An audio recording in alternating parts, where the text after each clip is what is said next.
Bon, bah écoutez, bonsoir à tous, bonsoir à toutes. Merci de répondre, si peu nombreux malheureusement, à notre conférence.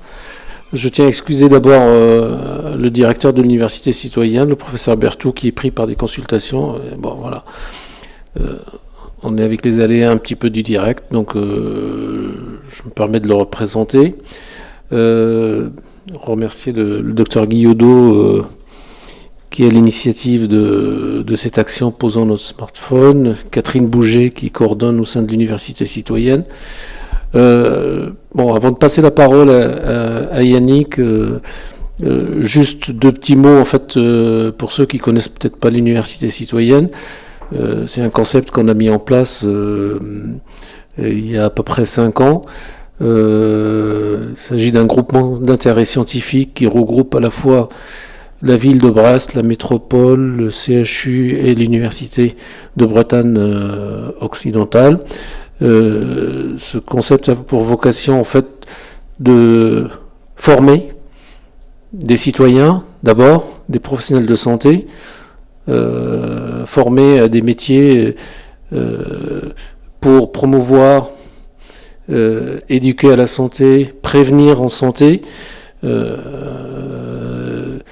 C'est vrai qu'on a dans le pays une médecine curative et il est temps d'épouser ce virage préventif. Donc on a eu il y a 5 ans cette vision et on a fondé avec le doyen de l'époque, le professeur Berthoud et Yannick et d'autres médecins je pense au docteur Guillot et docteur Gentric pour mettre en place cette université citoyenne, pour former d'abord les citoyens et puis les professionnels de santé. Ce qu'on aimerait faire, c'est de former des chargés de prévention en santé, un métier qui n'existe pas, et que à terme, que l'assurance maladie, je voudrais à remercier la présence de François qui était au Conseil de l'Ordre pendant un certain nombre d'années. J'ose même pas cité ici. Donc voilà, l'université citoyenne n'a pas vocation qu'à former, mais aussi à mettre en place des actions dans celle-ci avec bien sûr les élus, les entités de formatrices du groupement d'intérêt scientifique. Et on a la chance d'avoir Yannick qui a eu cette vision un petit peu de mettre en place cette action sur l'intérêt de se passer un petit peu de temps en temps dans nos vies quotidiennes des écrans de loisirs, parce que c'est, semble-t-il, très très bénéfique pour nos santé à tous. Bon, en tout cas, merci à toi Yannick je te passe la parole pour nous présenter cette action que tu pilotes au sein de l'Université citoyenne. Ok, merci. Donc oui, je vais vous présenter donc cette action qu'on mène. Alors, il paraît qu'il faut qu'on parle dans le micro. Est-ce que c'est l'inverse de ce qu'on veut? C'est-à-dire que les gens sont restés chez eux, regardez sur la chaîne YouTube ce qu'on est en train de vous dire et ce que vous allez voir. Enfin bref. Voilà. Alors donc c'est une action entre guillemets innovante que je vais essayer de vous présenter. Alors la première chose, le constat. Le constat, c'est que notre monde a totalement changé depuis, je dirais, les 20 dernières années. Et au-delà des écrans professionnels, parce que je ne vais pas parler du tout ce soir des écrans professionnels et uniquement des écrans de loisirs. Au-delà des écrans professionnels, donc ces écrans de loisirs nous bouffent la vie. Et puis nous bouffent la vie, mais aussi ce changement a été totalement brutal. C'est-à-dire quand on reprend toute l'histoire de l'humanité, il n'y a jamais eu une révolution qui a été aussi vite que celle-là. Alors je donne toujours un exemple pour comprendre. Pour que les Américains prennent l'habitude, les 50 millions de foyers aux États-Unis prennent l'habitude d'écouter la radio quotidiennement, ça demandait 38 ans.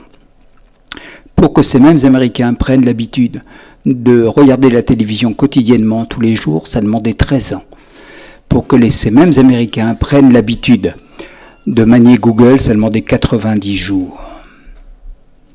Donc cette violence du numérique, ça n'a jamais existé dans l'ère de l'humanité.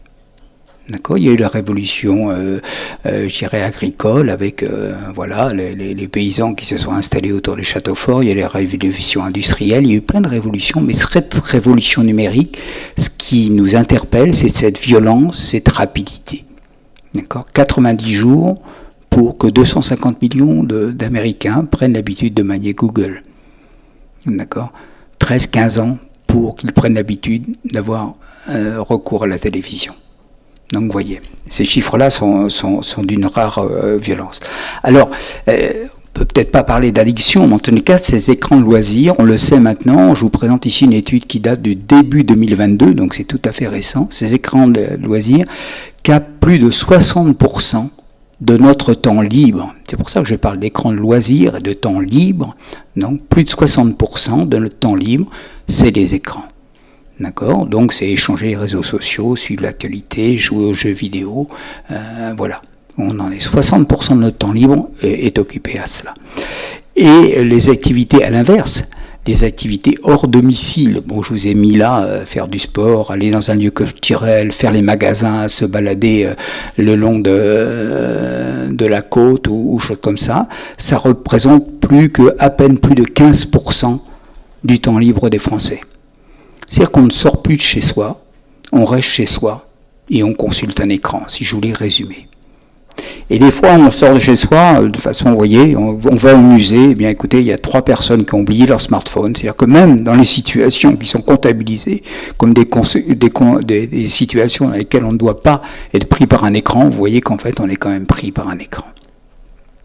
Donc voilà la situation, voilà le constat. Alors on le savait parce que cette étude très très sérieuse faite par Santé publique France, elle a été faite la première fois en 2006 puis la deuxième fois en 2015, elle va être refaite là en 2025-2026. Elle montre quoi? C'est qu'en 2006, plus de 3 heures de notre temps se passaient sur des smartphones ou sur des écrans de loisirs.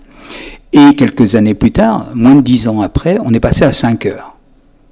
C'est-à-dire qu'en moins de 10 ans, 2 heures de plus d'écran de loisirs.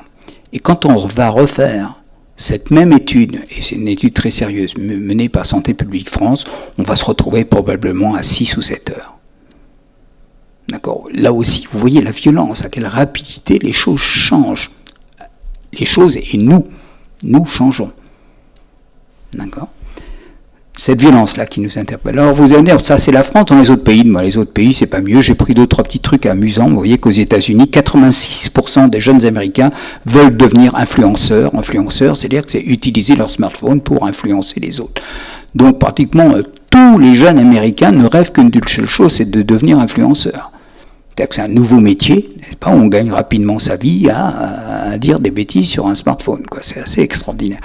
Alors, c'est un reflet politique, c'est pour ça que je me suis amusé à vous le mettre, mais vous voyez, la Chine, eux, ils ont créé carrément un score citoyen, d'accord, qui permet de surveiller les gens, notamment par leur consommation de smartphones et ce qu'ils écrivent sur les réseaux sociaux et ainsi de suite. Et puis j'ai pris cette chose-là pour en terminer pour le constat général. Vous voyez, récemment, ça fait il y a moins d'un mois que ça, Barack Obama a repris son bâton de pèlerin pour inciter les gens à voter démocrate, n'est-ce pas? Et il a dit cette phrase-là: je veux que vous sortiez de votre canapé, posez votre téléphone, laissez TikTok tranquille et votez.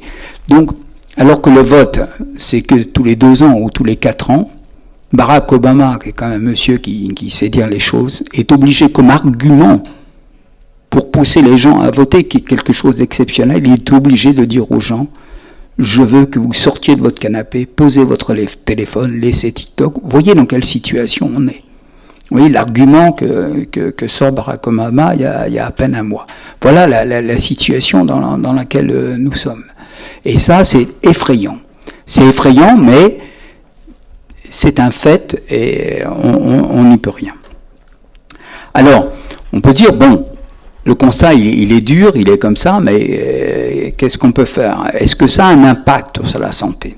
Alors, comme l'a dit le docteur Scheir en introduction, je ne vais pas parler ce soir de l'impact direct que peut avoir cette surconsommation de smartphones, notamment chez les enfants, avec des jeux très agressifs, avec des films pornographiques, avec ces choses-là, avec des choses qui sont immédiates sur la santé. Ici, nous, on est l'Université citoyenne de prévention santé, on s'intéresse plus à la prévention, et donc je vais plutôt parler des choses qui sont, je dirais, plus masquées. Et c'est l'image que j'ai donnée là, hein, cet enfant-là, son sablier est plein de sable, lui, la santé, il l'a. On ne peut pas lui parler de prévention parce que la santé, il l'a. Il ne demande rien, il l'a. Et puis le monsieur qui l'accompagne, par contre, la santé, il l'a plus. Alors entre les deux, justement, c'est ça la prévention. C'est comment valoriser mon capital santé. On n'a pas plus de choses merveilleuses que ce capital santé. D'accord ? Je suis toujours étonné, moi, de voir des gens qui sont très attentifs pour leur contrôle technique de leur voiture, qui sont très attentifs quand il y a un clignotant qui apparaît sur leur voiture en leur disant qu'il faut aller faire la vidange. Là, ils se précipitent, alors que pour sa propre santé, pour son capital santé, on est moins attentif. Ça m'étonne toujours, mais c'est ainsi. Ce capital santé, il y a, comme on dit à nos étudiants, il n'y a pas 2 tours de manège. Il n'y a pas 2 tours de manège en médecine. D'accord ? Cette vie, on l'a, elle est merveilleuse, il faut essayer de l'amener le plus loin possible. Or, c'est ça, de faire de la prévention, et c'est l'image que je vous ai montrée. Et justement, est-ce que le numérique a son rôle à jouer là-dedans, et est-il négatif ou pas ? Alors, je vous fais un rappel rapide, mais si on élimine les 2 grands facteurs de risque modifiables que sont l'alcool et le tabac, ce sont 2 choses particulières, et là aussi, on est dans les choses plus directes au niveau médecine. Vous savez bien qu'il y a des tabacologues, il y a des addictologues, et ainsi de suite, c'est des choses très directes. On est déjà dans la médecine dure, alors que les 3 piliers que je vous montre autrement, on n'est pas dans la médecine dure. La prévention, donc, s'appuie sur 3 piliers. Prévention. 1, la lutte contre l'inactivité physique et la sédentarité. Ça, c'est terrible. Et on va voir comment le numérique joue là-dessus. Deuxième pilier de prévention santé, c'est la lutte contre la malbouffe. Et je mets malbouffe, c'est vrai que c'est un terme qui n'est pas très médical, mais j'insiste sur malbouffe parce que c'est à la fois le quantitatif, mais actuellement, les notions récentes qu'on a depuis 4-5 ans, c'est surtout le qualitatif avec ces aliments ultra transformés. Je vais en dire 2 mots tout à l'heure. Et le troisième pilier qui est toujours oublié dans la prévention. Toujours oublié dans la prévention, on ne sait pas pourquoi d'ailleurs, le sommeil. Le sommeil, même si j'enlève le premier facteur de risque, inactivité physique et sédentarité, même si j'enlève la malbouffe, le sommeil en lui tout seul est un pilier énorme de santé, et je vais vous le montrer, moins bien on dort, plus on est à risque d'avoir des maladies dites non transmissibles, le diabète, les maladies cardiovasculaires, l'Alzheimer, les cancers et ainsi de suite. Le sommeil seul, une mauvaise quantité et qualité de sommeil est source d'une dégradation de santé. Donc voilà les 3 piliers de la santé, et moi je les résume en une seule phrase, et retenez cette phrase, plus bouger, mieux manger, bien dormir. Donc vous voyez que la prévention c'est facile, plus bouger, mieux manger, bien dormir. C'est très facile. Pour valoriser mon capital santé, il suffit que je fasse ça. J'ai éliminé, bien sûr, les 2 facteurs de risque que je vous ai dit qui sont modifiables, que sont l'alcool et le tabac. C'est aussi simple que ça, la santé. Alors, voyez le cercle de santé, je vous le montre ici. Alors, bien sûr, au centre de ce cercle, plus bouger, mieux manger, bien dormir, il y a ce qu'on appelle, nous, les émotions. Les émotions, c'est notre travail, c'est notre vie familiale, ce sont nos chagrins, nos peines, nos ennuis, nos joies, nos enfants, tout. On n'est pas des robots, bien évidemment. Mais autour de ce cercle, eh bien, il y a cette pression énorme actuelle, cette pression du numérique. D'accord ? Et en quoi cette pression peut être néfaste sur la santé ? Eh bien, on va essayer de le voir dans cette diapositive. 1, cette addiction aux écrans de loisirs touche le premier facteur de risque, le plus bouger, touche l'inactivité physique et la sédentarité. Alors là, c'est facile à comprendre. Quand je reste 1 heure sur ma smartphone, pendant ce moment-là, je ne me balade pas en ville et je ne suis pas en train de courir, de faire du sport, et ainsi de suite. Donc, d'une façon directe, cette accumulation de temps de smartphone a une action bien évidemment négative sur le fait que je ne bouge moins et je suis plus sédentaire. Et je vous rappelle ici que l'inactivité physique et la sédentarité tuent plus que le tabac. L'inactivité physique et la sédentarité tuent plus que le tabac. D'accord ? Alors l'inactivité physique, c'est quoi ? C'est faire moins de 30 minutes d'activité physique par jour, je dis bien tous les jours. La sédentarité, c'est rester plus de 8 heures par jour assis, je dis bien tous les jours. Ces deux facteurs de risque cumulés tuent plus que le tabac dans le monde actuellement. Premier facteur de risque. Donc c'est clair que plus je passe mon temps sur le smartphone ou sur les écrans de loisirs, moins je suis actif, plus je suis sédentaire, plus je suis en position de risque au niveau de ma santé. Deuxième pilier de santé, la mauvaise alimentation. Alors en quoi cette accumulation de smartphones pourrait avoir une action ? C'est clair, c'est le marketing, c'est la publicité. On vous fait rarement de la publicité pour vous dire qu'il faut manger des carottes. On vous fait de la publicité pour dire qu'effectivement, il va falloir manger un plat transformé qui contient des carottes, et ainsi de suite. Cette fameuse alimentation industrielle qui est une des sources aussi, là, indépendamment du premier facteur de risque, inactivité physique et sédentarité, et indépendamment du sommeil dont je vais parler tout à l'heure, cette malbouffe est source aussi d'une mauvaise santé et agit sur toutes les maladies non transmissibles, cancer, cardiovasculaire, neurovasculaire et ainsi de suite. Je ne parle même pas de l'obésité, qui est pour l'OMS une nouvelle épidémie. Pour l'OMS, l'obésité est une épidémie. D'accord ? Donc, cette accumulation de smartphones, oui, on vous fait de la publicité pour cette alimentation dite ultra transformée qui nous pose énormément de problèmes actuellement. On sait très bien que cette alimentation ultra transformée est le source qu'on appelle le mal du dehors maintenant. On nous parle beaucoup maintenant de One Health, c'est la santé qui part de l'écologie et qui va jusqu'au plus profond, nous moi-même. Mais on sait très bien que cette alimentation ultra transformée, toute seule, et nous fait comprendre cette augmentation qu'on ne comprenait pas il y a encore quelques années, l'augmentation des cancers et de certains cancers. D'accord ? Donc, le numérique, nous rend sensibles à ce marketing alimentaire. C'est-à-dire, ce numérique fait que, bien évidemment, il nous pousse au grignotage. Quand je reste devant ma télévision, quand je reste devant mon smartphone, j'ai tendance à grignoter. Là aussi, c'est pas une bonne alimentation. Et là encore, les industriels de la santé savent faire ce que les Québécois appellent les croustilles, donc là, ces fameux chips ou choses comme ça. Regardez maintenant, il y a des trucs entiers dans les supermarchés de chips différentes au poivre, à la truc, à la machin. Ils savent très bien que c'est ça, que vous allez en bouffer et rebouffer en regardant votre smartphone ou votre télévision. Et puis, la troisième chose qui joue d'une façon indirecte sur l'alimentation, c'est, je ne vais pas le citer, mais je vais le citer, c'est les Uber Eats et choses comme ça. C'est-à-dire que maintenant, j'ai plus besoin de faire la cuisine. Il suffit que je téléphone ou que je tapote sur mon smartphone pour qu'on m'apporte directement à la maison, ici ce soir chinois, le lendemain portugais ou argentin, je ne sais, mais toute cuisine du monde peut être amenée directement. Donc je n'ai plus besoin d'aller faire mes courses. Là aussi, bonjour monsieur Leclerc Drive, parce que quand je fais un Leclerc Drive, je touche à la fois la sédentarité et l'inactivité physique. Je vous explique. Quand je faisais les grandes courses du week-end, je fais une heure de course, je fais 1200 à 2000 pas. D'accord ? Quand je fais plus ça, je me dézingue les 1500 ou 2000 pas que je faisais par semaine. Mais qui plus est, pour que je fasse mes courses, je me rajoute une heure de sédentarité parce que je me mets sur mon écran pour savoir si je prends 12 ou 24 rouleaux de papier hygiénique. Il faut que je réfléchisse pour savoir. Donc, je mets du temps à faire ma commande. Donc voilà. Et puis le troisième pilier de la santé qui est attaqué par le numérique, c'est le sommeil.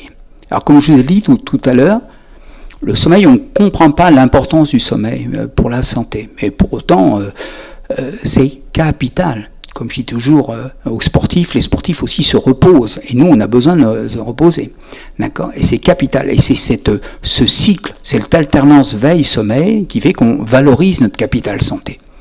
Je vous donne un seul exemple. 1 heure régulière, 1 heure régulière de sommeil en moins, c'est-à-dire que si je dormais 8 heures et maintenant toute ma vie je dors 7 heures, 25% de risque de faire en plus un diabète de type 2.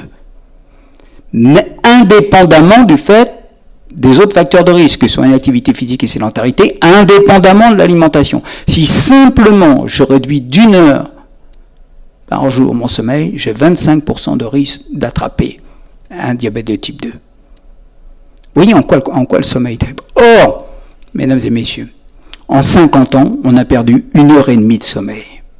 En 50 ans, les Français ont perdu 1 heure et demie de sommeil.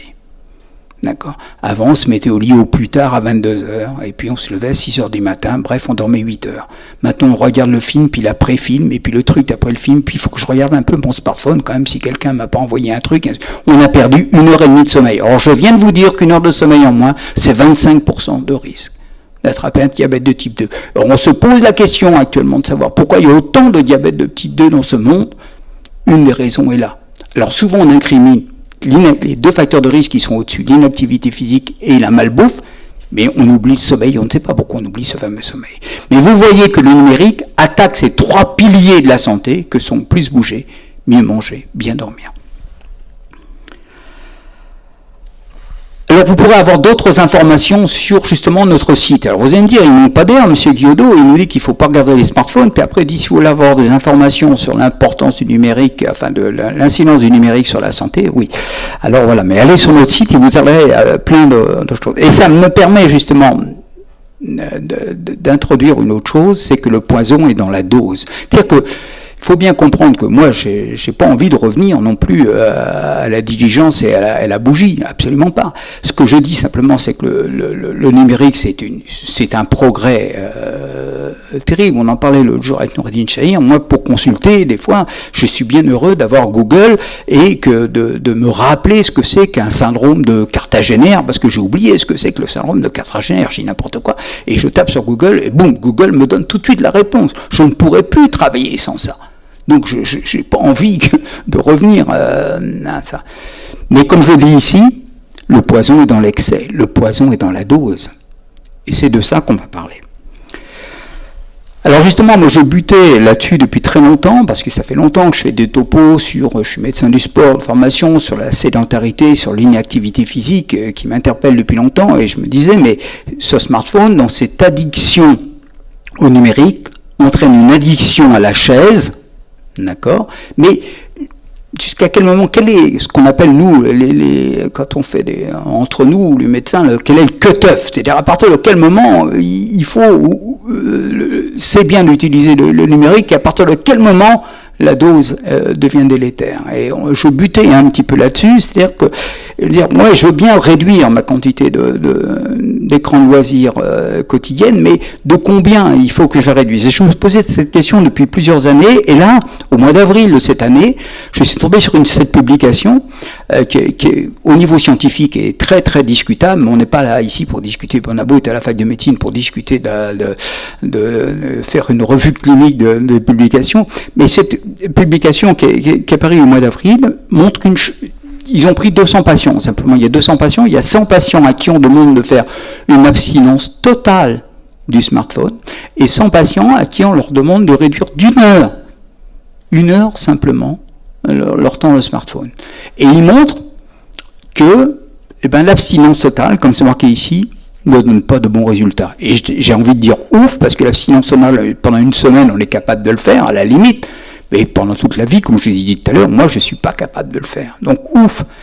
Mais il montre, à contrario, que simplement si on réduit d'1 heure par jour son temps de smartphone, il y a des bénéfices santé. Et là, moi j'ai explosé quand j'ai vu ça, je me suis dit, waouh, du coup, 1, c'est facile, 2, ça rapporte gros.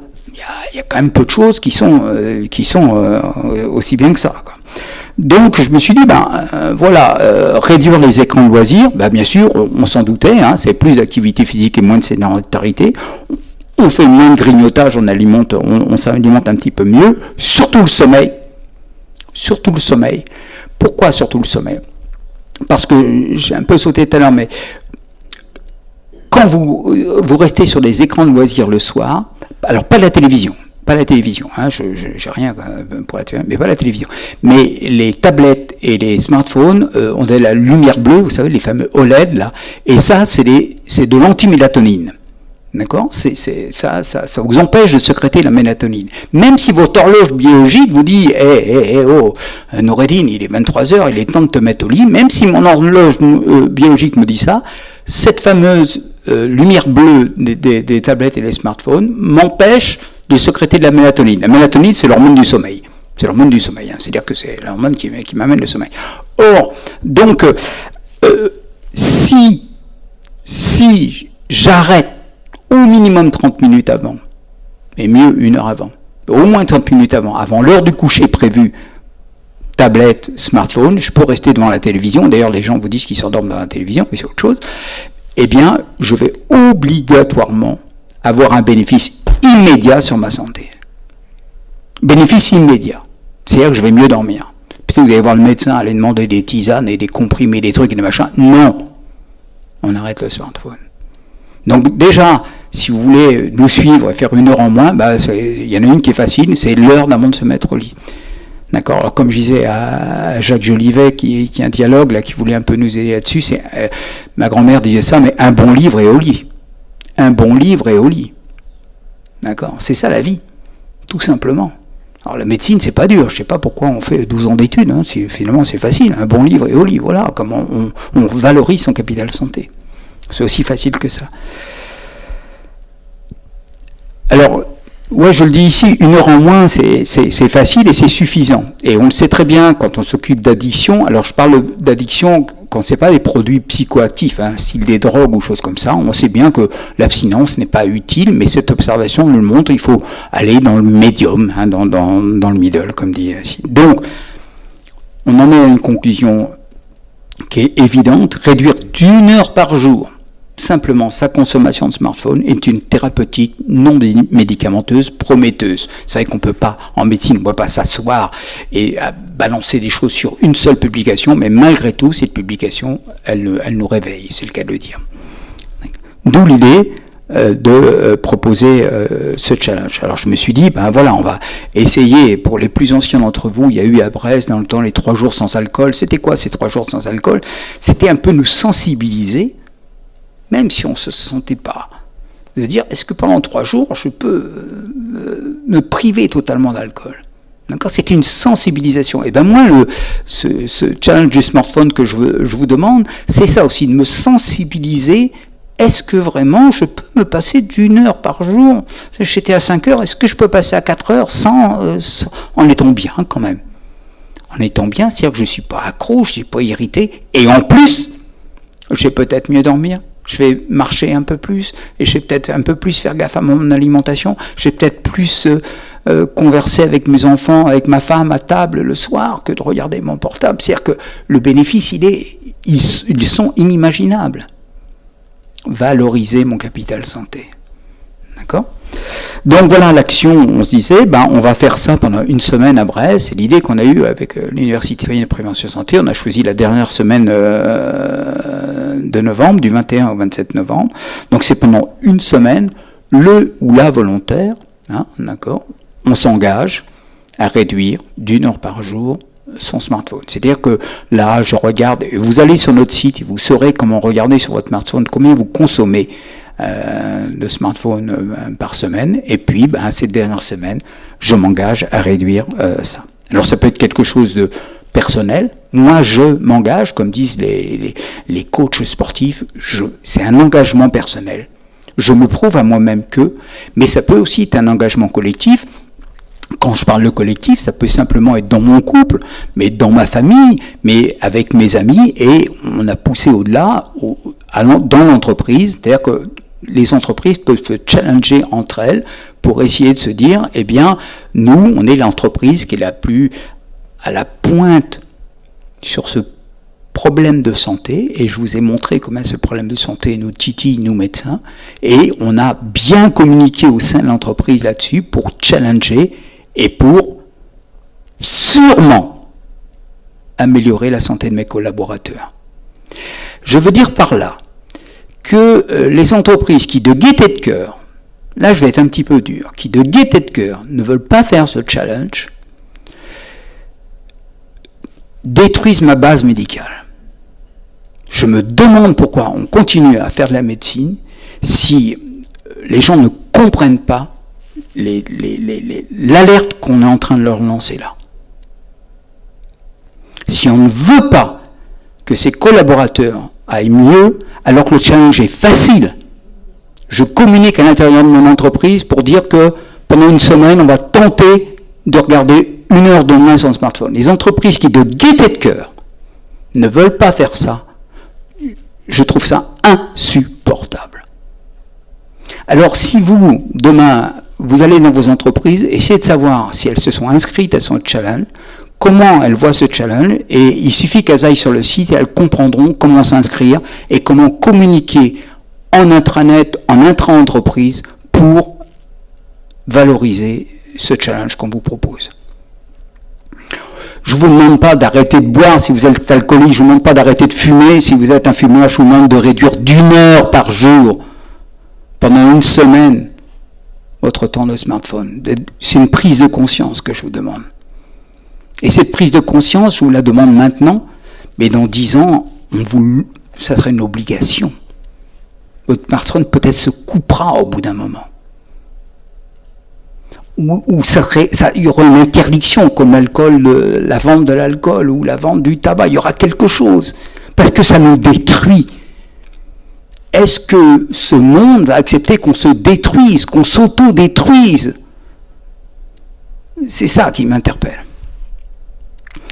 Alors, pourquoi j'ai pris le smartphone? Parce que je vous ai introduit les écrans de loisirs, tout simplement parce que sur le smartphone, il y a une comptabilité du temps. Le temps que vous avez avec votre tablette, le temps que vous avez avec la télévision, c'est moins comptabilisable. Et nous, je vais vous montrer après, on veut faire des études médicales sur ce challenge. Et on a besoin d'outils de mesure, nous médecins. Vous savez, votre cholestérol, il est de temps, votre tension, il est de temps. Ça, les médecins, on aime bien les chiffres, on adore les chiffres.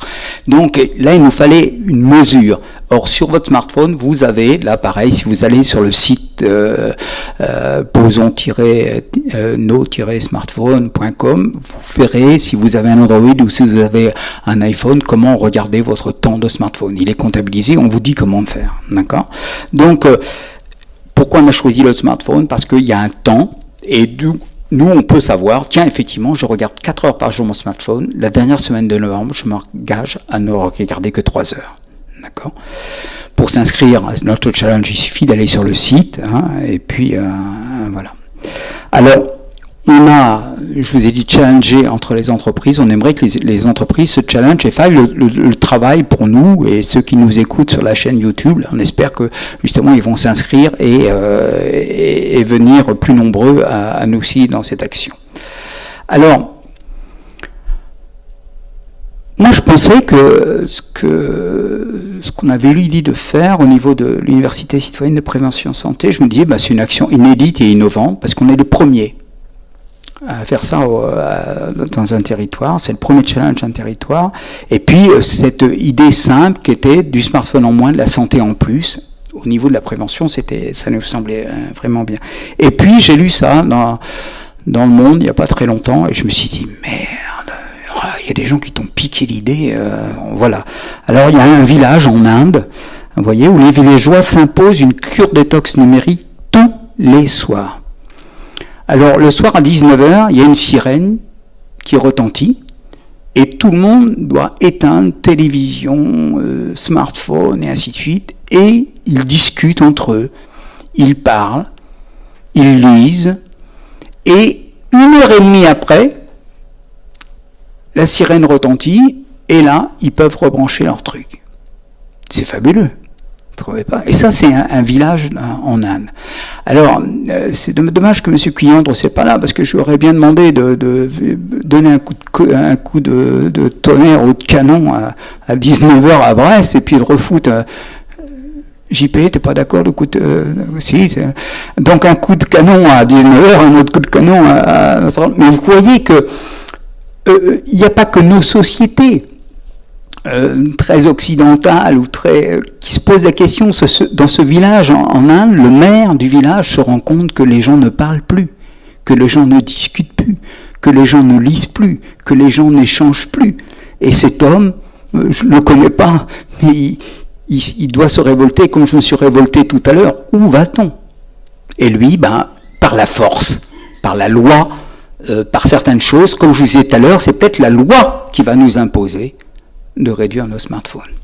Comme la loi nous a imposé de ne plus fumer devant les autres, dans des endroits clos, comme M. Evin nous a demandé. Parce que sinon, ce n'était pas possible. Alors voilà, donc ce village en Inde, oui, voilà, ça dure 1h30, un coup de canon, et puis coup de canon, et voilà, et c'est tous les soirs. Donc en fait, on pense quand même qu'on est assez inédit sur le territoire, parce qu'on est les premiers à faire ça en France, mais on demande de nous aider. Alors là, pour ceux qui y veulent, parce que bon, je suis médecin du sport et je connais un peu les sportifs de la région, donc j'ai demandé je voulais justement, alors je ne savais pas à l'époque quand même ils faisaient ça, alors je pensais qu'on a été les premiers, je voulais que des sportifs vraiment du territoire, qui soient vraiment fléchés, Brest, et vraiment ici c'est Brest comme on dit dans le stade Francis Leplay, je voulais que 3 sportifs vraiment du territoire m'aident à ça, et je leur ai demandé, très gentiment ils m'ont dit oui, donc Valentin Madouas qui est un cycliste professionnel, Brendan Chardonnay, et puis Faustine Mérette qui est quand même championne olympique, c'est pas rien, m'ont donné leur accord, et si ceux qui sont intéressés, demain à 17h30, ils seront tous les 3 sur le plateau de TBO et je les accompagnerai pour parler de ce challenge qu'on est là. Donc voilà, on sait que ces gens-là ont un temps un peu compté et ainsi de suite, ils sont entre 2 matchs ou 2 choses, mais ils sont d'accord de nous aider bénévolement et donc si vous écoutez TBO demain, écoutez ce que disent ces grands champions là-dessus. Alors, j'en aurais fini, mais inscrivez-vous, on a vraiment besoin de vous. Donc vous, personnellement, allez tout de suite sur le site et inscrivez-vous. Faites inscrire votre famille. Je vous ai dit que ça peut être un beau challenge intrafamilial pour reparler entre nous.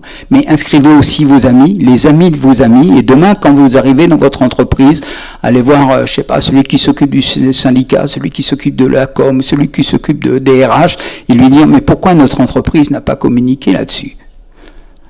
Pourquoi les pompiers ne communiquent pas là-dessus?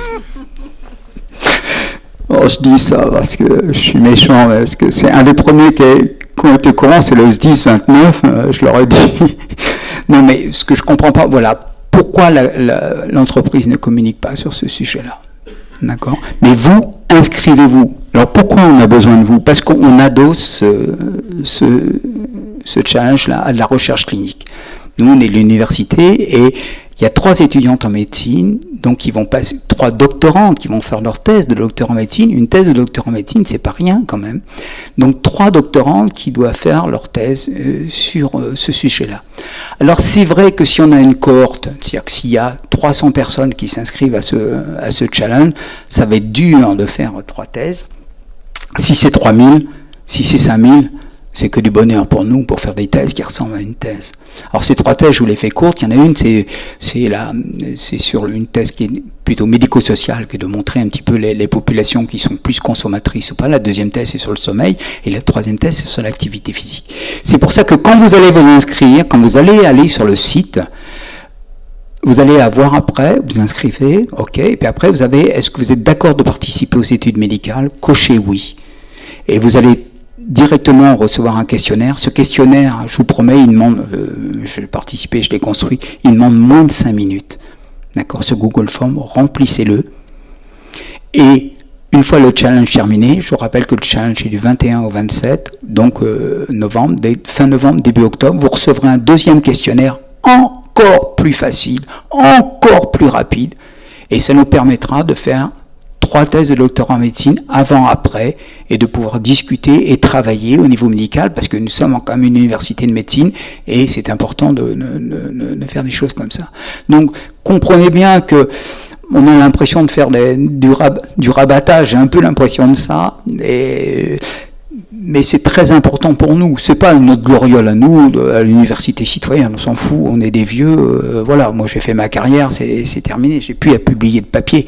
Moi j'ai mon indexation, je m'en fous, mon indexation PubMed, elle est derrière moi. Mais par contre, pour ces étudiantes, pour l'université, c'est très important pour nous. Et comme je vous ai dit, on sera pratiquement les premiers la première université à publier sur l'importance du numérique. Donc toujours Brest, on est là au bout du monde, on a toujours l'impression d'être petit, surtout au niveau des CHU, mais c'est très important aussi de pouvoir publier des choses innovantes, et nous pensons que nous le sommes. Donc en conclusion, on a besoin de vous, mais on a plus besoin de vous. Donc communiquez sur ce que vous avez entendu ce soir. J'espère qu'on vous a convaincu sur, la facilité. 1 heure en moins, c'est rien du tout.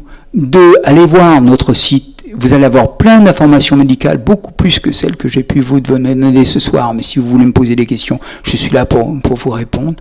Et 3, pour qu'on monte en régime, il faut qu'on arrive à avoir 3000 personnes sur ce challenge, par la porte ou par la fenêtre, il faut qu'on y arrive.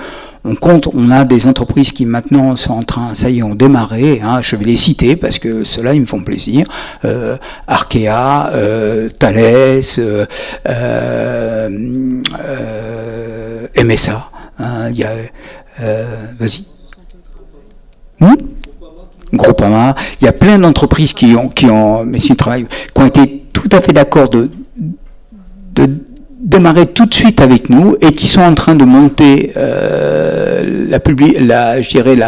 le projet en intra-entreprise et de faire ce travail de pédagogie et de communication pour que leurs collaborateurs nous suivent.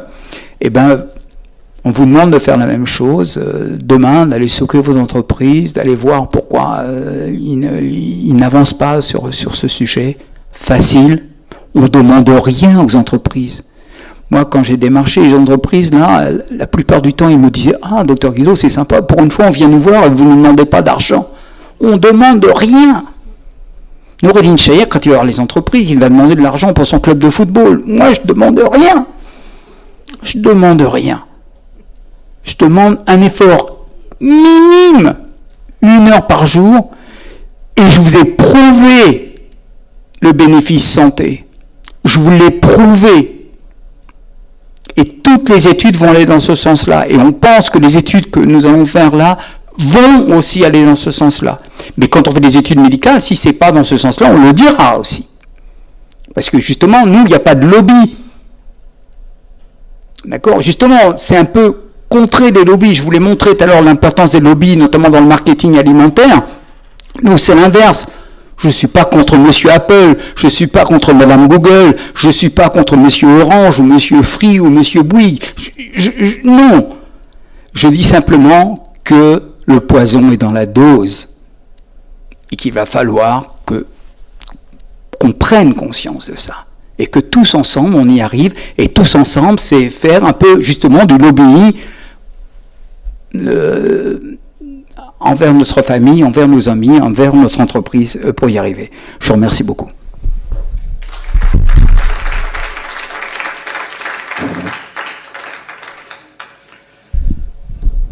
Ou s'il y a des questions sur la santé, notamment, je suis quand même médecin, je peux répondre. Et j'ai des questions sur le chat aussi. Ah oui. Ah oui, alors ça je trouve ça fou, mais enfin bon. Alors que dit le chat ? Que dit le chat ? Alors, nous sommes situés à Paris, mais nous participons. Vous parlez de la région de Brest. Cela pose-t-il problème ? Pourquoi ils sont à Paris ? Pourquoi ils ne viennent pas vivre à Brest ? C'est ça qu'il faut leur demander. Non, bien sûr. Alors, c'est vrai que, je vous ai dit, il y a un engagement individuel. Moi, je m'engage à faire ce test. Et là, à faire ce challenge avec nous. Et là, tout le monde, Parisiens, Rennais, les Rennais, on n'aime pas trop, Noureddin, mais bon. Mais Parisiens, Rennais, on est tous... Plus il y aura de monde, comme je vous ai dit, pensez à nos 3 étudiantes en médecine qui vont faire leur test, plus cette cohorte sera importante, et plus on aura matière à publier quelque chose. Je dis, c'est pour elles que je parle, c'est pas pour moi. Donc, pour le challenge individuel, n'importe qui, téléphonez ce soir à vos amis de partout en France et leur dire, communiquer sur notre site web et ils peuvent s'inscrire. On insiste sur le territoire breton parce que dans un premier temps, faute d'argent, de moyens, de tout, on avait pensé que simplement que les grandes entreprises brestoises nous aideraient. énormément à faire cette communication interne et à faire une grande levée de cohorte. Je pensais que l'UBO, avec tous ses étudiants, avec tout son personnel, nous aiderait. L'UBO, pour le moment, toujours traîne les pieds. Au bout de 3 mois, je pense qu'ils traîneront toujours les pieds. C'est affreux ce que je vous dis, ça m'attire des larmes, et c'est ainsi. Le CHU commence depuis hier. D'accord. Et la ville nous donne pas un affichage gratuit qu'ils nous avait promis. Voilà. Alors, j'en suis à vous quémander de m'aider. Alors, l'entreprise Transparency, j'espère que je prononce bien, précise, nous participons en individuel et en entreprise parce que nous sommes convaincus du bien fondé et de l'importance de la démarche santé. Ouais, c'est bien. Alors oui, par exemple, aux entreprises, par exemple, je vais prendre l'exemple, parce qu'on peut le dire, Groupama, par exemple, parce qu'on a essayé de challenger les entreprises, on pensait que c'était un moyen entre elles, et on en est témoin. La semaine dernière, on a été voir Thales, donc on a été avec le directeur de Thales et tous ses managers qui étaient là, ils nous ont dit clairement que eux, Thales, ils voulaient gagner le challenge inter-entreprise. Ils nous ont dit clairement qu'ils voulaient afficher et qu'on essaye d'amener la presse pour dire c'est Thales qui a gagné le challenge inter-entreprise. Nous, on est une entreprise moderne. Nous, on a compris ce que c'était, cette importance du numérique et cet effet négatif sur la santé. Nous, on veut gagner. Et inversement, on peut les citer aussi, Groupama, on dit, pourtant ils s'occupent de la santé par rapport à l'assurance mutuelle, ainsi de suite, ils ne veulent pas participer au challenge, mais ils font de la communication interne pour essayer qu'un maximum de leurs collaborateurs participent. Mais vous voyez, il y a les deux, et nous on est d'accord sur tout, mais au départ, on était sur un challenge inter-entreprise sur les sociétés, parce qu'on pensait que c'était une façon je disais, le CHU, il y a 6000 collaborateurs. Ici, dans les 6000 collaborateurs, il y en a simplement 20% qui viennent avec nous. Moi, je me disais, c'est gagné. Là, ça va être du mal à gagner. La communauté urbaine, ils sont combien ? 2 à 3 000, je pense, à la communauté urbaine. Plus que ça, même. 4 000. Je me suis dit, excuse-moi. Je me suis dit, dans 4 000, si j'ai 10 ou 20%, ça va le faire aussi, quoi. Voilà, honnêtement, on a pêché, par manque de moyens, parce qu'on n'a pas les moyens de se payer une com, on vous le dit clairement, et puis on a autre chose à faire, on a aussi des patients, on a aussi on n'a pas que ça à faire, mais on a manqué un peu de moyens, et on pensait que les entreprises nous feraient ce grand relais en interne, parce que je leur ai dit, ça vous coûte rien, et c'est simplement, de penser à la santé de vos collaborateurs.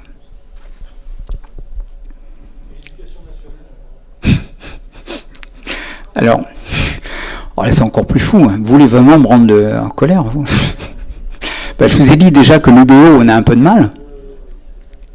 Alors, l'éducation nationale, c'est comme les gens qui sont là aujourd'hui, il y a des gens qu'on arrive à convaincre assez facilement, et c'est vrai qu'il y a un collège qui s'est inscrit, il y a un lycée qui s'est inscrit, il y a un deuxième lycée de Pont-l'Abbé, mais c'est parce que j'ai fait des interventions où on a fait, pas que moi, des interventions à l'intérieur du collège, aussi, mais ça fait maintenant 2 ans qu'on essaye à haut niveau, au niveau du rectorat, ça fait 2 ans.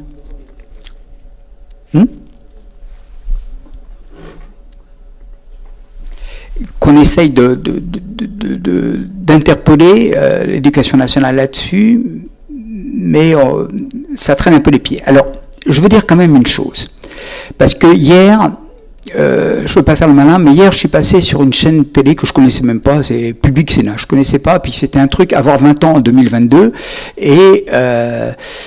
ils m'interviewaient sur le sport en 2022 et je leur ai dit que justement que le sport, moi, c'était plus un problème. J'ai beau être médecin du sport, c'est plus le problème. Mon problème, c'était la sédentarité et ainsi de suite. Et ils me demandaient, oui, mais enfin quand même. Et je leur ai dit par rapport au numérique, attention. Oui, l'excès numérique, ça peut être le même diagnostic pour tout le monde, mais c'est pas la même thérapeutique. Si je prends par exemple le collège, parce que vous parlez donc les 11, donc de la 6e à la 3e, donc les 11-15 ans. Même diagnostic, pas la même thérapeutique. La thérapeutique, là, c'est des gamins donc, qui sont en train de rentrer dans la maladie. D'accord? Parce que maintenant, il y a un nouveau truc, c'est « Ah, tu rentres en 6e, tu as le droit d'avoir ton smartphone. » Alors, je ne sais pas d'où ça sort, ça, mais enfin, c'est comme ça. C'est un fait. Là aussi, je ne vais pas lutter contre ça. Donc, on va rentrer dans la maladie. D'accord? Alors, aparté comme ça, mais je vais vous le dire, il faut savoir que les bébés américains de 0 à 3 ans regardent plus de 3 heures par jour un écran. Cet enfant-là, je vous ai montré tout à l'heure les 3 piliers de santé, plus bouger, mieux manger, bien dormir, on les détruit déjà alors qu'ils n'ont rien demandé. Plus bouger, cet enfant, au lieu d'aller à 4 pattes d'un cube, d'un coin à l'autre de la place, il ne bouge plus, il reste devant l'écran. Il a été montré que ces enfants qui regardent des écrans sont plus obèses, et il a été montré aussi que ces enfants-là dorment moins bien. D'accord. Donc, pour revenir à votre question, pour les collèges, c'est le début de la maladie, donc ma thérapeutique, elle est différente. Pour le lycée, la maladie, elle est déjà bien dedans, hein, donc pour les 15-18 ans, ça y est, je consomme, je sors du lycée, la première chose que je fais, les professeurs sont obligés d'éteindre les smartphones et ainsi de suite. Et puis chez les adultes, c'est plutôt ce que je vous ai présenté là. D'accord ? Donc, moi, si j'ai une action à faire, à monter, et on y pense au niveau de la société, au niveau de l'Université citoyenne de prévention santé, l'action qu'on doit faire dans les collèges doit être très spécifique collège, l'action qu'on a à faire dans les lycées et l'action, nous, on n'est qu'initiateurs, hein, après relayée bien sûr par tous ces professeurs, est différente et l'action que je vous propose un peu, elle est plus ciblée, c'est vrai, chez l'adulte et un peu différente aussi. D'accord ? Et c'est des choses, et je crois que c'est pour ça que j'en veux pas trop à l'éducation nationale, en tous les cas, les collèges et les lycées de Paloussi, parce on les a pas dragués, passez-moi l'expression, on était plus sur les adultes et plus sur l'entreprise. Mais il est vrai qu'il faut s'attaquer à la racine du mal. Quand moi, j'ai justement hier en Public Sénat, il ressortait une tribune qu'on a signée d'ailleurs avec l'Université citoyenne de prévention de santé, qu'on a publiée. Alors, n'y voyez aucune connotation politique, on a publié ça dans le Figaro, mais qui était intitulé « Une révolution dans l'éducation nationale », en disant qu'il fallait faire de l'activité physique tous les jours 1 heure. Tous les jours 1 heure à l'école primaire, on disait ça. Et ils sont venus me chercher dans cette émission à cause de ce truc-là. Mais tout vient de l'école. Tout vient de l'école. Et on sait bien, comment voulez-vous que des parents qui eux-mêmes ne savent pas que cette consommation de smartphone nous tue, comment voulez-vous qu'ils enseignent ça à leurs enfants ? C'est l'école qui doit faire ce job-là. C'est l'école qui doit faire ce job-là. Ces parents qui sont sédentaires et inactifs, comment voulez-vous qu'ils disent à leurs enfants de marcher une demi-heure par jour et d'arrêter de se... C'est l'école qui doit faire, c'est 1 heure, parce que pour un enfant, c'est 1 heure d'activité physique par jour. Alors le chemin va être long. Le chemin va être long, très très long avec l'école. Mais je ne suis pas désabusé, j'y crois. Je ne sais pas si j'ai répondu totalement à votre question.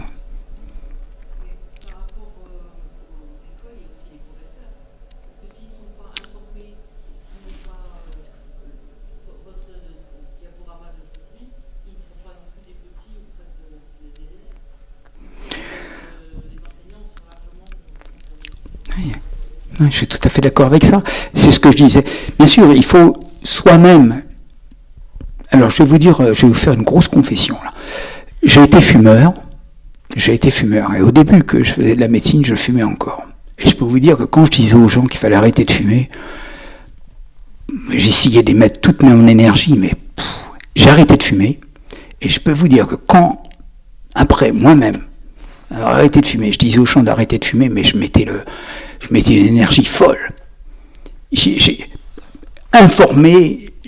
informé, je savais que c'était pas monter l'Himalaya par la face nord d'arrêter de fumer. Il faut arrêter de dire il faut avoir un peu de courage, il faut y arriver, mais le bénéfice santé, il est monstrueux.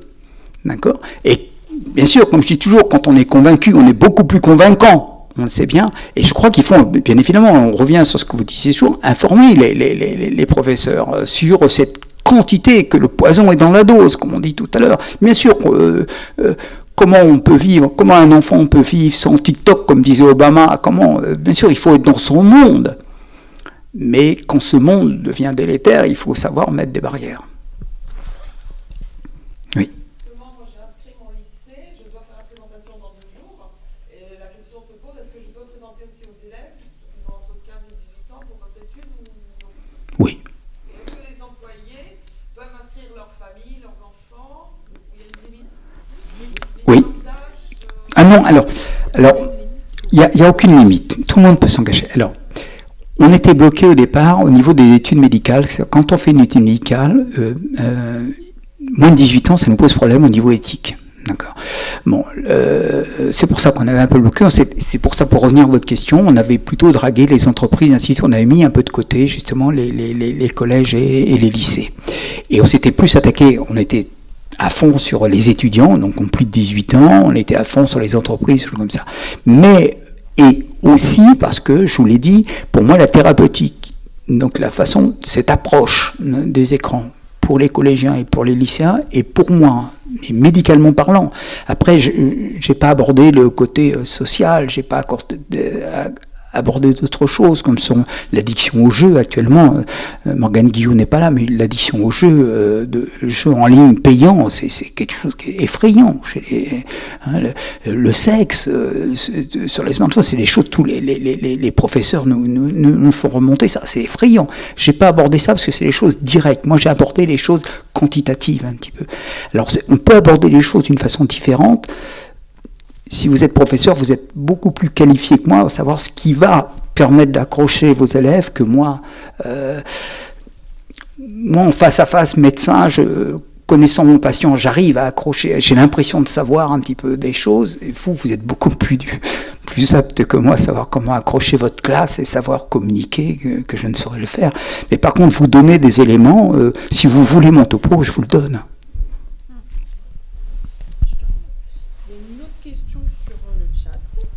Selon les études déjà existantes, quelle serait la durée quotidienne d'utilisation de smartphone la moins néfaste? Entre parenthèses, sachant que l'on s'en sert en plus dans un cadre professionnel. Oui. Alors, la question, c'est... Il n'y a pas un véritable cut-off comme ça.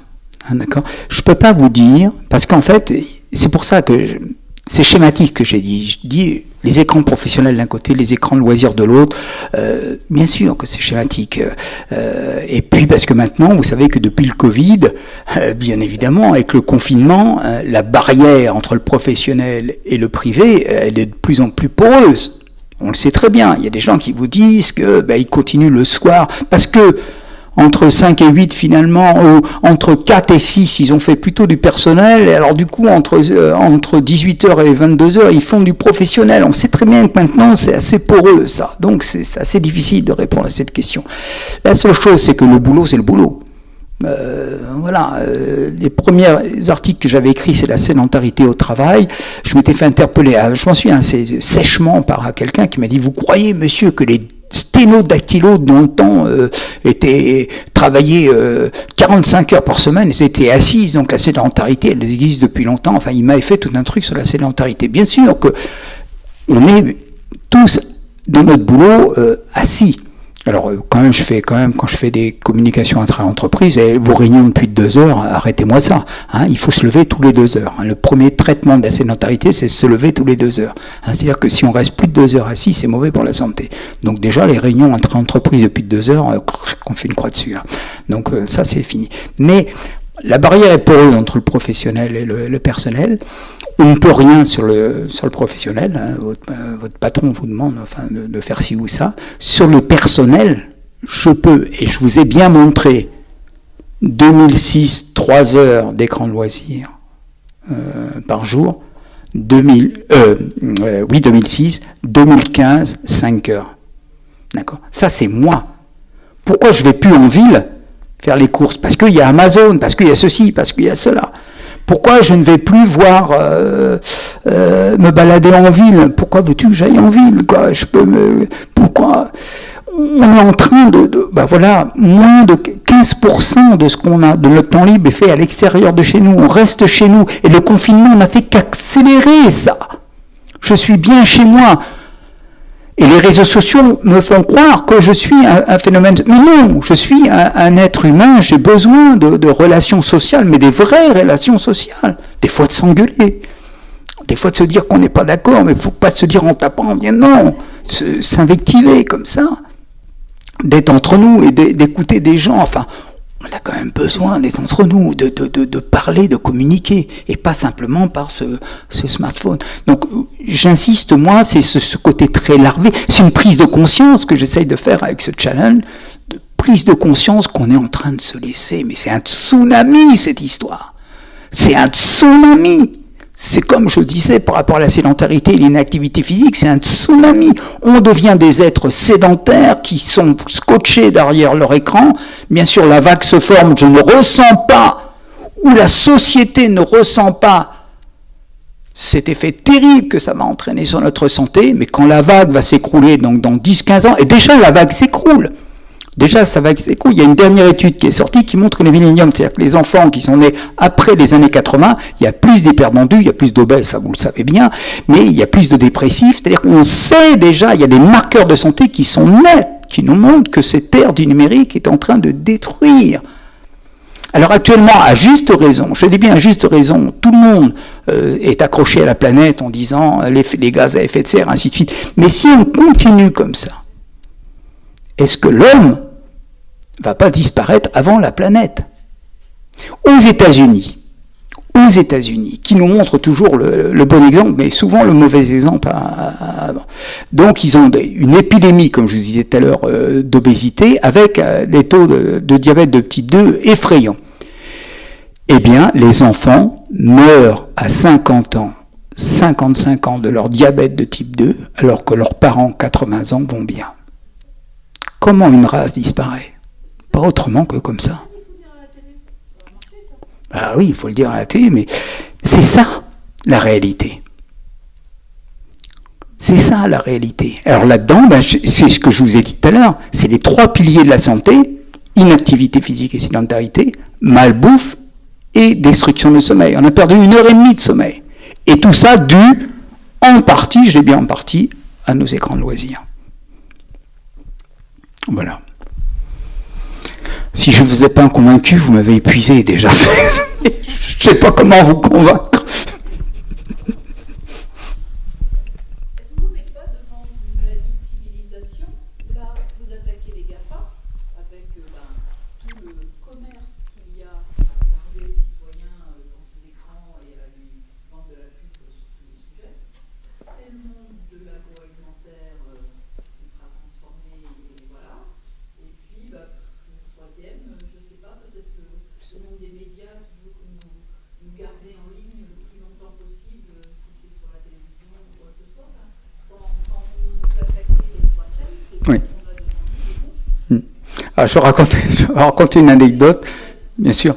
J'ai fait un topo il y a quelque temps de ça, DRH, mais qui m'avait interpellé sur le problème de la santé et du confinement. Donc, et j'ai abordé le problème du numérique, justement, en disant ce que je viens de dire tout à l'heure, et je montrais ça. Et puis, à la pause, il y a un monsieur DRH de chez Apple qui vient me voir, et puis qui me dit « Oh, c'est intéressant ce que vous dites, enfin, non, ça va pas tellement dans l'autre sens que je disais, parce que j'avais introduit cette notion. » Et j'ai réussi à m'en tirer avec lui, j'ai dit « Écoutez, mais si les gens consomment moins de smartphones, ils vont vivre plus longtemps. Donc, au lieu de mourir à 80 ans, ils vont mourir à 85 ans. Vous gagnez 50 plus d'abonnements avec votre téléphone. Donc, vous y êtes gagnant.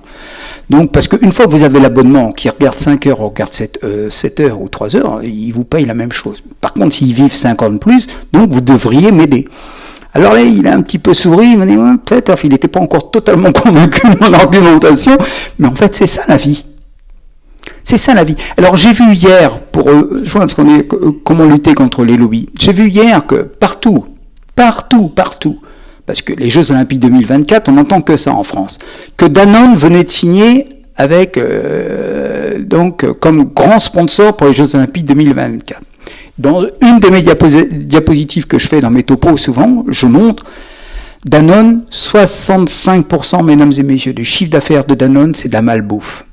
65% du chiffre d'affaires de Danone, c'est la malbouffe. Qu'est-ce que je vais lutter contre ça, moi? Et Danone, et les Jeux Olympiques montrent que, bon, alors, je ne vais pas dire du mal du sport, je suis médecin du sport, je vous ai dit que demain, je suis très heureux d'avoir 3 sportifs avec moi qui vont essayer de défendre aussi ce que j'ai défendu ce soir. Mais par rapport à ce que vous dites, qu'est-ce qu'on va lutter contre ces grands lobbies-là? Il faut simplement que nous, comme j'ai dit, moi je m'engage. Comme je vous ai montré sur le sablier tout à l'heure dans le dos de la personne, moi je valorise mon capital santé. La loi fait des choses, comme on disait, la loi Evin, elle empêche que les gens fument dans un bar. Donc de ce fait-là, il y a la loi. Et la loi ne peut pas faire tout. L'éducation peut certainement faire mieux. L'éducation peut faire mieux. Je vous rejoins tout à fait, monsieur. Et on l'a écrit. L'éducation peut faire mieux. Et il faut qu'elle fasse mieux. Il faut que les professeurs soient plus sensibles à cette situation, ils soient convaincus pour être convaincants, comme je vous disais tout à l'heure. Mais autrement, ces grands lobbies, là, Est-ce que vous pensez reproduire ce défi dans les années qui suivent? Alors, la réponse est, j'espère que oui. Alors, je vais dire, si on n'a que 300 personnes, non.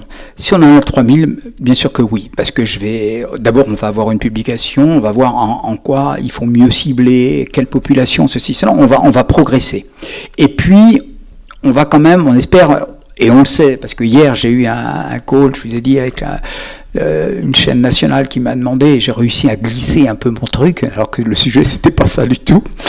Mais ceux qui regardent, l'émission passe samedi, je crois, samedi sur Public Sénat, c'est avoir 20 ans en 2022. Là. Et puis ils parlent du sport, et ils ont quand même l'affiche de posant le smartphone, elle passe à l'écran. J'ai trouvé ça extraordinaire, parce que j'ai eu enfin bref. Mais si au niveau national on arrive un peu à se faire connaître et qu'on a un peu de subsides, un peu d'argent, une autre façon de communiquer, d'avoir un amphi plein ce soir, enfin vous imaginez plein de choses, on compte le refaire bien évidemment. Si on ne s'épuise pas pour des résultats médiocres, je vous l'avoue franchement, on compte le refaire. Et notre rêve à l'Université citoyenne de prévention santé, c'est que vraiment que je dirais le territoire, mais plus large, nous suive. Et sans vous mettre dans la confidence, mais hier, une autre ARS que la Bretagne m'a contacté, et pas contacté, j'ai fait une réunion Zoom avec eux, et pendant une demi-heure, je suis persuadé de les avoir convaincus que l'an prochain, ils sont là. Cette ARS-là, donc une grande région, sera avec nous l'an prochain si on le reproduit.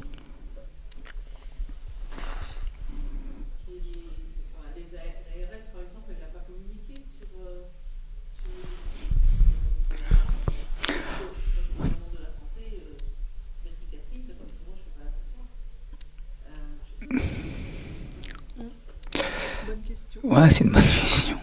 On m'a posé la même question hier. Une autre ARS m'a demandé ce que faisait l'ARS Bretagne. Je leur ai dit, elle nous a donné de l'argent. Parce qu'on a gagné un appel à projet. On a gagné de l'argent. On a eu de l'argent pour faire un peu de com, pour faire le site internet qu'on a fait là. On n'avait pas les moyens, nous, au niveau de l'Université citoyenne, voilà, donc l'ARS nous a donné de l'argent.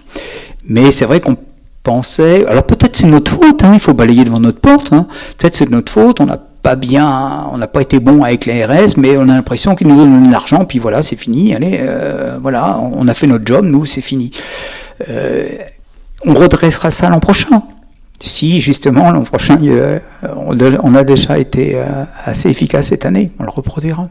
Et on évitera de faire ces erreurs, parce qu'on a fait beaucoup d'erreurs, mais voilà, c'est notre premier truc, on a fait ça, vous avez compris, avec 2 bouts de ficelle et 3 bouts de carton, donc ce challenge-là, donc on compte sur la bonne volonté de vous tous, et ainsi de suite, pour porter le bâton de pèlerin aussi, et puis voilà.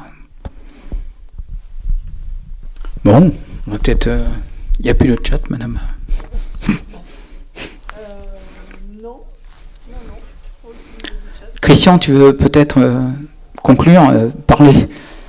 Monsieur, donc le président, directeur général de l'Université citoyenne de prévention santé, le professeur Berthoud, qui...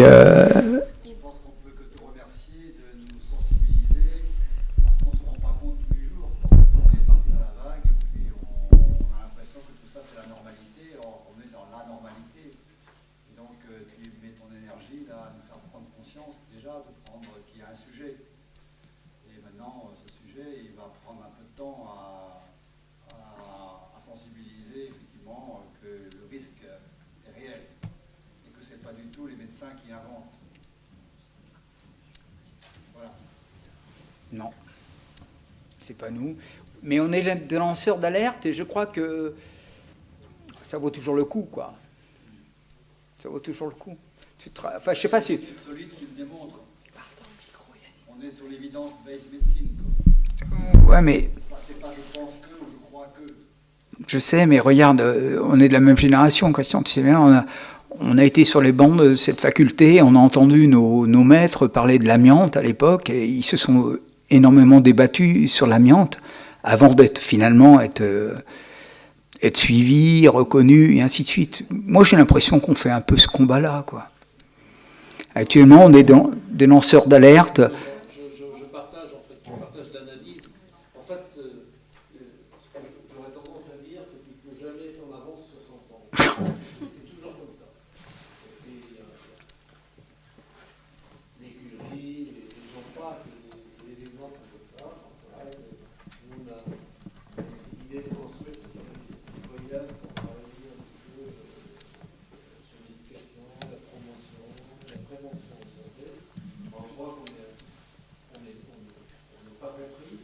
Et un jour, on sera d'embarquer un petit peu de monde avec nous. On est convaincu en fait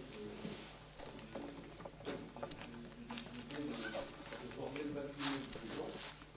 Et on est convaincu que si on veut changer de paradigme, il faut que l'éducation à la santé rentre dans les écoles. Et dès l'école primaire, pour qu'elle soit répétée dans les collèges et dans les lycées.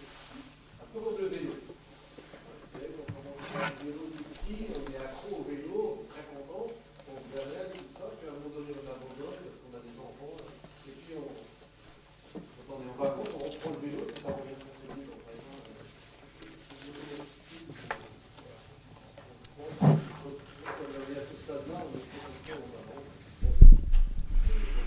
Vas-y. Simplement un mot, parce que j'en parlais à Noureddine tout à l'heure. J'étais la semaine dernière à l'étranger, pas très loin, avec des enfants, petits-enfants. J'ai vu quelque chose qui m'a interpellé. Je ne savais pas que je viendrais là, je n'avais pas reçu l'invitation. Un gamin, j'en ai vu deux, donc différents, dans une poussette calme. Alors, je n'avais pas vu ça, parce que c'est un peu au calme, ça, non. Dans une poussette calme, il avait un espèce de... Oui, un système qui retenait l'iPhone, et l'autre était un iPad, dans la poussette, un gamin de 2 ans, maximum 2 ans. Et bien voilà, mes fils, c'est là-bas, c'est déjà ça. Dans la poussette 4, le gamin qui aurait dû trottiner, courir, mais qui aurait fallu surveiller, il foutait la paix dans son truc, il était content, il regardait son matin, il parlait de ses débuts. Mais ça veut dire que le système est vendu. Absolument. Il est vendu et acheté. Donc, c'est pas l'école primaire. Oui, non, mais... Oui, mais c'est vrai, comme je te dis, les enfants américains, donc voilà, ils sont à plus de 3 heures maintenant. Et il y a plein d'études faites dessus. Et comme je dis, cet enfant, il n'a rien demandé, lui. Il n'a rien demandé. Mais par contre, j'en ai discuté avec Sylvie Boiramé, là, elle me disait, mais parce que je lui avais... Pour moi, j'ai voyé un parallélisme, justement, par rapport à l'éducation. C'est quand... Oui, 30 secondes, je vais vous faire, mais... Quand on parle d'inactivité physique et de sédentarité, l'activité physique, c'est de faire tous les jours, 30 minutes d'activité physique, tous les jours. Et pourquoi je compare ça à l'hygiène dentaire? Parce que c'est comme l'hygiène dentaire, c'est tous les jours. Je me brosse les dents, et c'est pas comme je me suis pas brossé les dents lundi, mardi, mercredi, jeudi, vendredi, et le samedi, dimanche, je me rattrape et je me lave les dents 15 jours. Ça marche pas, ça. Eh bien, par rapport à l'activité physique, c'est pareil, c'est tous les jours. Il faut faire de l'activité physique. Alors, je parlais de ça au professeur Boiramé qui s'occupe des problèmes buccaux et dentaires au sein de ce CHU, et on parlait de ça, un peu de ce parallélisme entre l'éducation, pour revenir à ce que vous disiez, l'éducation, parce que maintenant, ça n'a rien à voir, l'état buccal des gens de 50 ans par rapport à il y a 50 ans, qui, à 50 ans, on enlevait toutes les dents et puis on avait un dentier, quoi. On s'est nettement amélioré. La prévention a marché. Eh bien, elle me comparait les écrans, ce que tu disais, c'est la nouvelle tétine sucrée. Parce qu'elle me disait dans le temps, les gens donnaient de l'eau sucrée ou même une tétine pleine de sucre pour que l'enfant se taise. Pleure pas. eh bien l'écran joue exactement le même rôle. Mettez un enfant devant un écran, ça y est. Ça y est. Donc ça marche. Et c'est parce que ça marche, et je vous rejoins tout à fait, qu'il va falloir éduquer. Parce que ça marche. Cet enfant pleure, cet enfant est insupportable, cet enfant ne dort pas bien, cet enfant ne mange pas ou mange... C'est-à-dire que cet enfant ne va pas bien, donc je le mets devant un écran, et là il se tait, mais c'est tout l'inverse. C'est tout l'inverse. Mot final, non. Ah.